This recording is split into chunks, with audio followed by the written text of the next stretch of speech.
안녕하세요. 하나님의 잔소리입니다.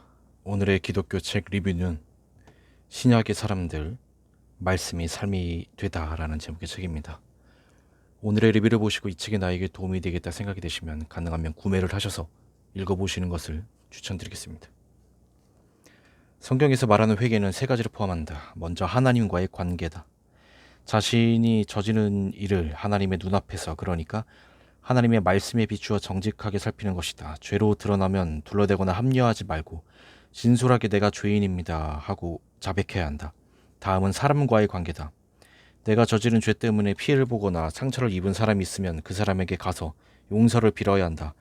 관련된 피해를 구체적으로 갚아야 한다. 마지막은 새로운 방향으로 돌이켜 사는 것이다. 다윗이 이렇게 회개했다. 성경에서 의인이라는 표현은 도덕 윤리적으로 아무런 흠결이 없거나 신앙적으로 완전한 사람을 가리키지 않는다. 죄와 허물이 있지만 하나님의 은혜로 용서받은 사람을 말한다. 용서받은 죄인이 의인이다. 말세가 시작되었다. 하나님 나라가 동트면서 교회가 탄생했다. 예수 그리스도가 성령의 강림을 통하여 교회를 세웠다. 영원부터 하나님 안에 감추어져 있던 비밀이 예수 그리스도를 통해서 드러났다. 교회는 그리스도의 몸이며 하나님은 교회를 통해서 만물을 충만하게 하신다. 교회는 하나님 나라를 전하기 위한 종말론적인 도구다. 교회가 이토록 중요하지만 교회와 하나님 나라는 같지 않다. 교회가 자신을 하나님 나라와 동일시할 때 교회는 언제나 타락했다. 교황의 절대 권력을 구축하면서 타락한 중세 교회가 대표적인 본보기다. 교회는 하나님 나라와 뗄 수 없이 연결된 하나님의 기획이지만 교회 자체가 하나님의 나라는 아니라는 것을 늘 되새겨야 한다. 예수가 새끼 나귀를 타고 예루살렘에 입성할 때 수많은 사람이 환호했다. 새끼 나귀가 사람들이 자기에게 환호한다고 생각한다면 그 착각이다. 나귀는 단지 탄 사람을 모시는 도구일 뿐이다. 교회 공동체든 목회자를 비롯한 교회의 어떤 지도자든 자신을 절대화하면 안 된다. 나귀 새끼의 착각에 빠지면 망한다. 구약 성경과 신약 성경 전체의 내용을 두 단어로 요약할 수 있다. 창조와 구원이다. 두 단어 사이에 하나만 더 넣으면 성경 전체의 내용 흐름을 완벽하게 담을 수 있다. 창조, 타락, 구원이다. 세 단어에 성경이 전하는 구원의 역사가 다 담긴다. 구원의 이야기 중심에 메시아 곧 그리스도이신 예수가 서 있다. 구약 성경은 장차 오실 그리스도에 관한 기록이고 신약 성경은 이미 오신 그리스도 그리고 다시 오실 그리스도에 관한 기록이다. 예수 그리스도를 증언한다는 점에서 볼 때 신약 성경이 구약 성경보다 명확하다. 구약은 여러 비유와 상징과 사건으로 예수 그리스도를 증언한다. 신약은 사람과 같은 존재로 세상에 살았던 예수의 삶과 사역을 경험한 사람들이 기록했다. 성경을 해석할 때 뜻이 명확한 본문에서 시작하여 애매한 본문을 살피는 것이 원칙이다.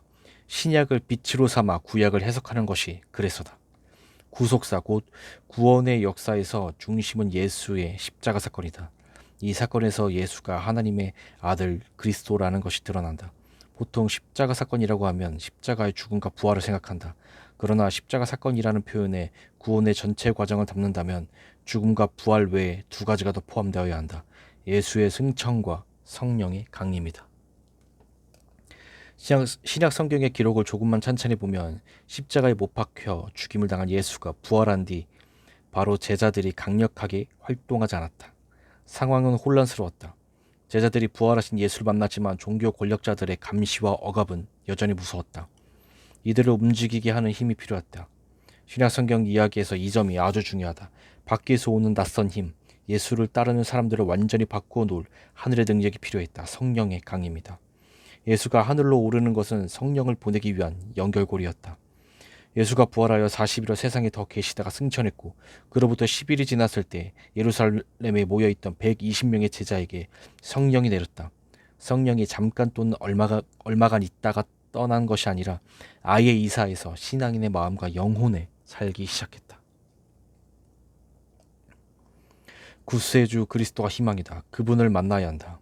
그러면 그분을 만나는 방법 또는 길은 무엇인가? 그분을 만나는 구체적인 길은 그분을 증언하는 성경 말씀을 묵상하는 것이다. 말씀 묵상으로서 말씀이신 그분이 내 삶의 한가운데 오셔서 나와 동행한다.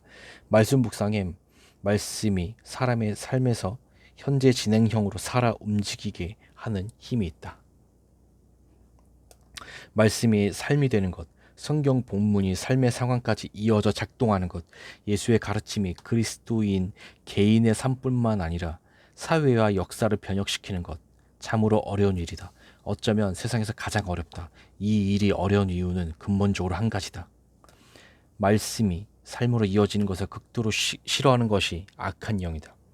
성경에서 사탄, 악마, 마귀, 귀신 등으로 표현되는 악한 영은 말씀의 삶으로 이어질수록 그의 토대가 무너진다. 악한 영은 그리스도인과 교회가 이 일을 하지 못하도록 수단 방법을 가리지 않고 방해한다. 어떤 때는 대놓고 위협하고 공격한다. 어떤 때는 달콤하게 유혹하고 교묘하게 회유한다. 사람이 제 본성과 힘으로 악령을 당하지 못한다. 어떤 일을 상상 이상으로 잘할 때 귀신 같다고 한다.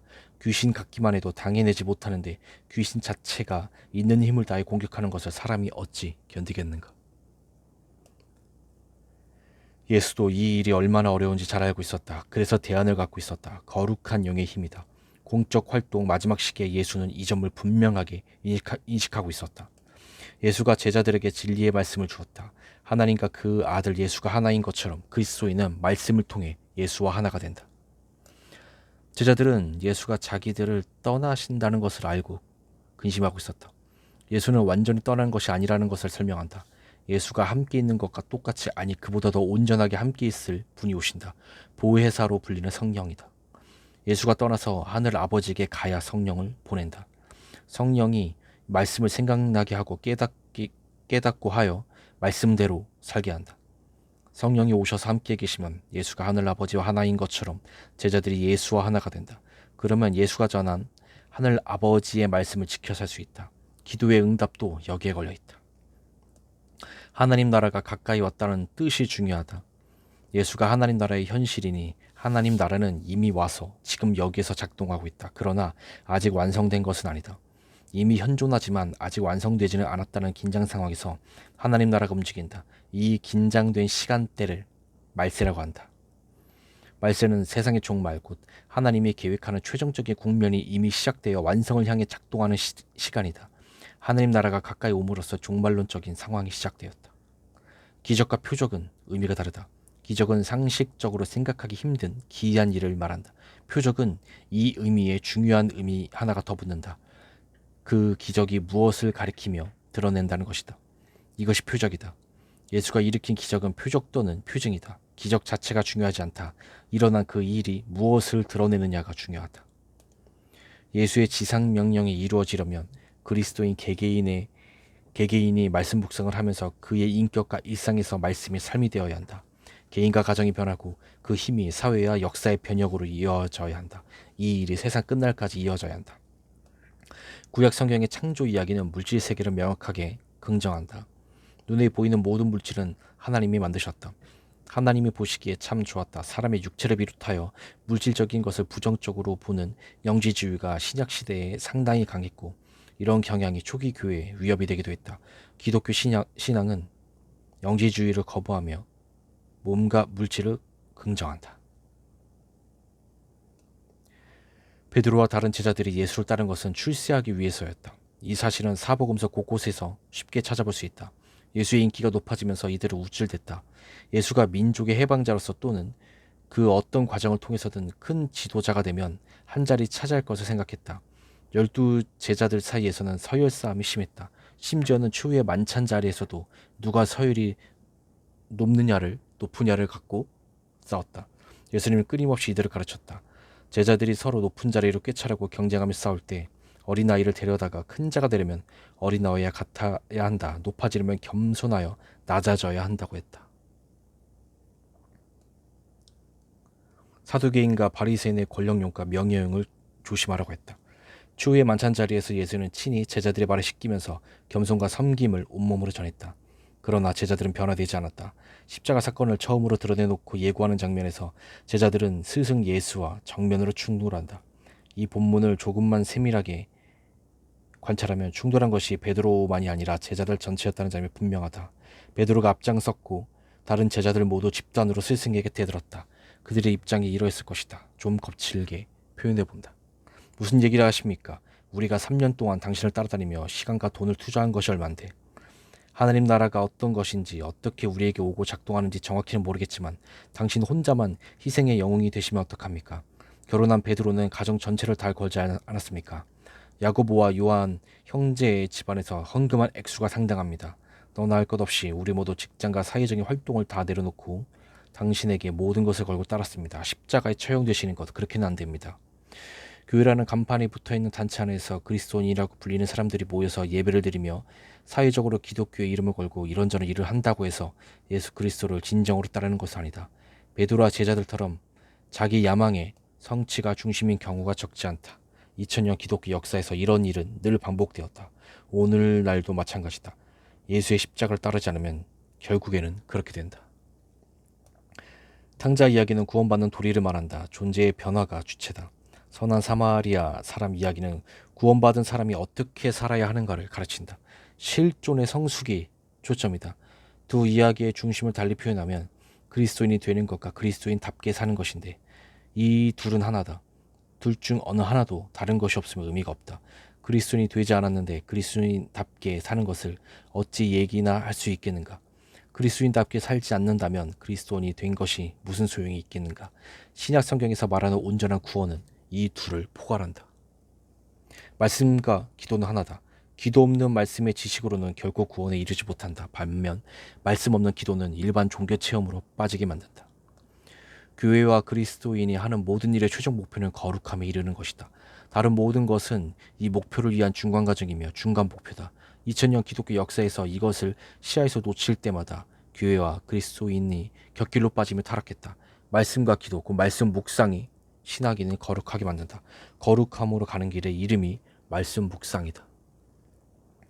기적은 특히 표적이라고 표현해야 적절하다. 기적적인 사건 자체가 초점이 아니라 그 기적 사건이 무엇을 가리키는지가 중요하기 때문이다. 복음서에 나오는 모든 기적은 예수가 하나님의 아들 그리스도라는 것을 가리키는 표지판이다.